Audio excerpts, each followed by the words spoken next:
Mata upu e lua o awa o pepelo ma lantou amio.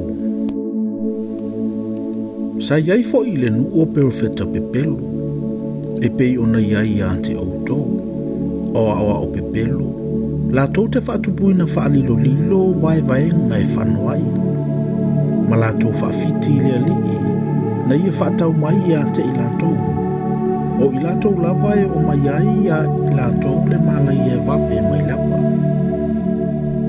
E toa telefo i latou te mulimuli atu i a latou mea e whanuai, taluo i latou e upuleanga ina ai le ala o le upumono. O le mata pepea fo i e whai ai o tou e i latou ma mea whaatau i a latou pepelo. E le tuai mai ante i latou le sala na whetalaia mai talu ana mua. O lo latou malaia fo i e le moe lea. Awa a whaina le whasau ina e le atua le au angelu e na ngasala. A uana tu ina atu i latou i mai ua mea o le punisa i se uli. Ina ia tau fia i latou e o i le whamasinonga. Ele i whasau ina fo i le larolangi tuai. Na o noa le tala i le amiotonu. O lona to avalu le ana whaola ina ua au mai le lolo i le larolangi whaale mata. O a ai fo i o soto mama komoro. Wana tau i atu i ai i le olo palaina. Ina ua le lefu. Ua tu uma whailonga. Ie whaale mata u i aso amuli. Na iala vea i fo i a luta o le amiotonu. Sati ngā i le amio whaamata i tu e whaale tau pulea. Awa o le tangata amiotonu. Sati ngalo na loto whaamaoni o nofo whaatasi ma i latou. Ilona wa ai antu ma whaalongo atu i le aso ma le aso. Ia latou wa amio whaale tau pulea. Wasila fia i le ali ise mea la vea i mai ai i e amio tua ai le whaososonga. Ai ta ofi e amio le anga o i le aso whaamasino ina ia whaasalaina i latou. Ai sili lava i latou o e muli atu i la le tino i le tuina nau i le fia ula vale. Ma latou tau whaatau waa i alii, ua whaamalosi, ua finau vale. Ma ua le fefeo na upuleanga i e ua mamalu. A o angelu e sili o na malosi ma le mana.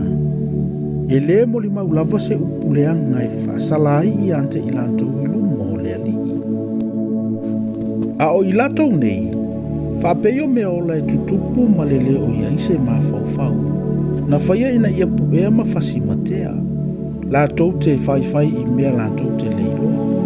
E whano lava i latou i lo latou lava le apa. E maua i latou le tau i le ami o le tonu. Whate i latou o le mea fia ai le solo le lei le ao. O ile i latou ma mea e pona ai. O loo solo le lei lava i o latou lava whaasese. Ina o whai ngā ai i latou whaatasi ma o tou. Ua tutumu o latou mata i le whawhine mo le lua. E le mawhai foi o na mapu i le angasala. Latou te mai le ia tangata o le whaatu mawina. O ia te i latou le loto o masani i le mata pea. O tangata ua whaafanoina. Ua tu ua e i latou le alatonu. Ua sese i latou. Ua muli atu i le ala o pala amo le antali i o posoru. O le na manao i le totongi o le ami o le tonu. Awa o ina o ia o nolo na lava soli tu la fono. Ua ngangana mai le leo le tangata le manu le tautala. Ua na vavao antu i le valea o le perfeta.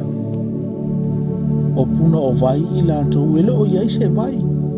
O ao ua le lea i le afaa. Ua tu mo i la antou le pongisa o le pouli uli e whaavavau. A wao tautala i lantou i upu whaasausili ma le lea o ngā. Latou te mai le ia i tuina nau o le tino ma le whaamata itu. O e na matua sosola ese i e ua nonofo ma le sese. Ua latou folafola atu i ate i latou le saolotonga. A o i latou lava ua whaima polonga o le ami o le ama.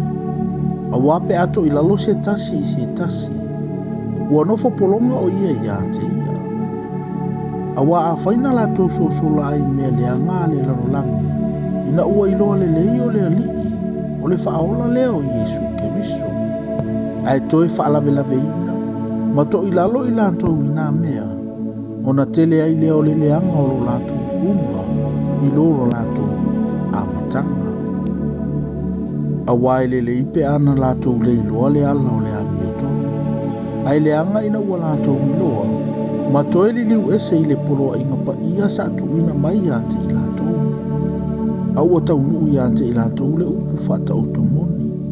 Ua toi fo i le ulilo na lava pua inga, i le malea, o le pua ana fata ele ina, ua toi fo i e ta afili i le palapala.